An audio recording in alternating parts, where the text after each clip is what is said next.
आप देख रहे हैं अनहोनी।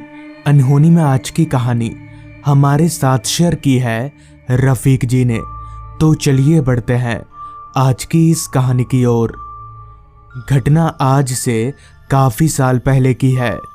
उस समय मैं अपने गांव में रहा करता था और मुझे अच्छे से याद है उस समय मेरी उम्र महज 20 वर्ष की थी। इस घटना से पहले तक मैं भूत प्रेत का काफी मजाक उड़ाया करता था, मगर इस घटना के बाद मैं भूत प्रेत का मजाक उड़ाना तो दूर, भूत प्रेत का नाम सुनकर भी कांपने लगता हूँ। उस समय हमारा गांव काफी छोटा और चारों तरफ से जंगलों से घिरा हुआ था, जिस कारण सभी गांव वालों को आए दिन जंगली जानवरों का डर लगा रहता था। साथ ही साथ उस समय हमारे गांव में बिजली की भी कोई सुविधा नहीं हुआ करती थी। लोग रात के वक्त मोमबत्ती या लालटेन का ही सहारा लिया करते थे। दरअसल हुआ कुछ यूं था कि एक शाम मैं और मेरा एक दोस्त प्रदीप, हम दोनों बैठकर बातें कर रहे थे कि तभी प्रदीप ने कहा, अरे यार, मुझे ना अभी मुखिया जी के घर जाना है। इस पर मैंने प्रदीप से कहा, क्यों, क्या काम है तुझे मुखिया जी से? जिस पर प्रदीप ने जवाब दिया, पिताजी ने कहा था आज शाम को मुखिया जी के घर से कुछ सामान लाना है, तो तू चलेगा मेरे साथ? इस पर मैंने कहा, हाँ क्यों नहीं, चल चलता हूँ। जिसके बाद हम दोनों उठकर मुखिया जी के घर की तरफ आगे बढ़ने लगे। हमारे यहाँ से मुखिया जी का घर थोड़ी ही दूरी पर था, तो हम 15 मिनट पैदल चलने के बाद मुखिया जी के घर पहुँच गए। वहां पहुंचने पर हमें पता चला कि मुखिया जी घर पर नहीं है, उनको आने में थोड़ा वक्त लगेगा। लिहाजा हम वहां बैठकर मुखिया जी का इंतजार करने लगे। अंधेरा तो कब का हो चुका था। धीरे धीरे रात बढ़ती गई।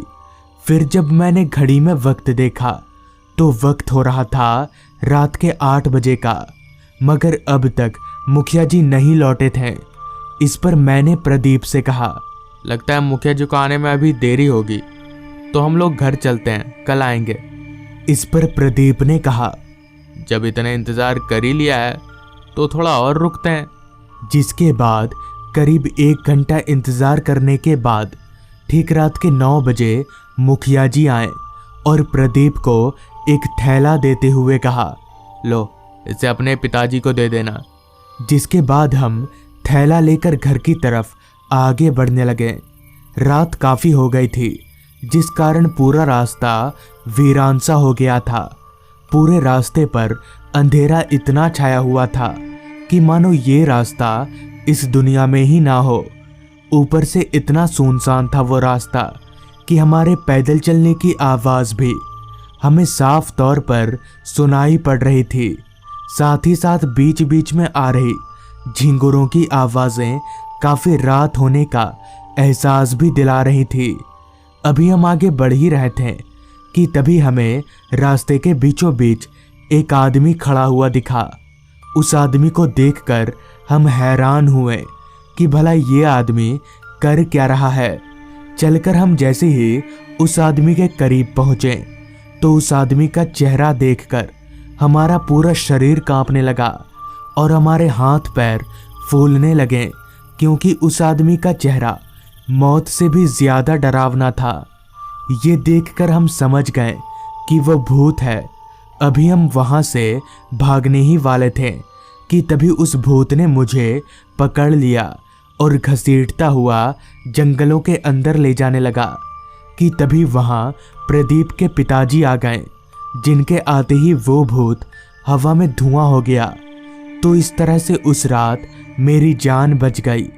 तो दोस्तों, ये थी आज की कहानी। अगर आपको ये कहानी पसंद आई हो तो चैनल को ज़रूर सब्सक्राइब कर लें। तो मैं आपका दोस्त आर्यन जल्द ही मिलूंगा आपसे ऐसी ही एक कहानी के साथ।